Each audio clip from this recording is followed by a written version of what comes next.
നാളെ അച്ഛൻ്റെ 41 അതുകൊണ്ട് തന്നെ ഇന്ന് ബലിയിടാനായിട്ടുള്ള ഒരിക്കലെടുക്കുകയാണ് വീട്ടിൽ. ഞാനും അക്ഷയും വലിയേട്ടനും കൂടിയിട്ടാണ് ഒരിക്കലെടുക്കുന്നത് കേട്ടോ. അതിൻ്റെ ഭാഗമായിട്ട് നമ്മൾ ഇന്ന് കാലത്ത് എണീച്ച് അടിച്ചു വാരി തുടയൊക്കെ കഴിഞ്ഞു. ബെഡ്ഷീറ്റും അതുപോലെ തന്നെ പില്ലോ കവേഴ്സും ഒക്കെ നമ്മൾ തിരുമ്പാനായിട്ട് ഇട്ടു. പുതിയ പില്ലോ കവേഴ്സും ബെഡ്ഷീറ്റും ഒക്കെ വിരിക്കുകയാണ് ചെയ്യുന്നത് കേട്ടോ.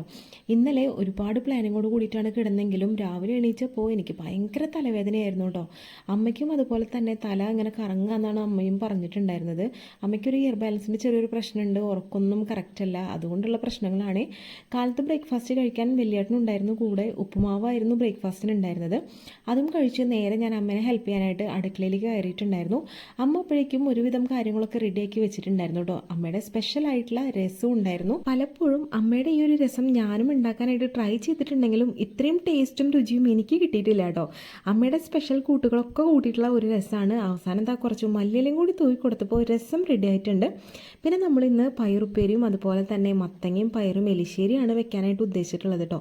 സാധാരണ ഒരിക്കലുള്ള സമയത്ത് നമ്മൾ സാമ്പാറിനേക്കാളും കൂടുതലായിട്ട് മത്തങ്ങയും പയറും എലിശ്ശേരിയാണ് ഉണ്ടാക്കാറുള്ളത്. അപ്പോൾ മത്തങ്ങയും പയറും എലിശ്ശേരി ഉണ്ടാക്കാനായിട്ടുള്ള കാര്യങ്ങളൊക്കെ നമ്മൾ കുക്കറിൽ ഇട്ട് കൊടുത്തിട്ടുണ്ട്. അതുപോലെ തന്നെ പയറുപ്പേരിയാണ് ഇന്ന് ഒരു മെഴുക്ക് പുരട്ടി അല്ലാന്നുണ്ടെങ്കിൽ തോരനായിട്ട് ഉണ്ടാക്കുന്നത് കേട്ടോ. അതിൽ ചുവന്നമുളക് ഇടുന്നതിന് പകരം അമ്മ പച്ചമുളകും സവോളയും അരിഞ്ഞിട്ട് നന്നായിട്ട് വഴറ്റിയതിന് ശേഷം നമ്മൾ ഈ ഒരു പയർ നന്നാക്കിയത് ഇട്ട് കൊടുക്കുകയാണ്. അപ്പോൾ അതും ഏകദേശമൊക്കെ സെറ്റായിട്ടുണ്ട്. അവസാനം നമ്മൾ ഈ ഒരു മത്തങ്ങയും പയറും എലിശ്ശേരിയിലേക്ക് താളിച്ചൊഴിക്കുകയാണ് ചെയ്യുന്നത് കേട്ടോ.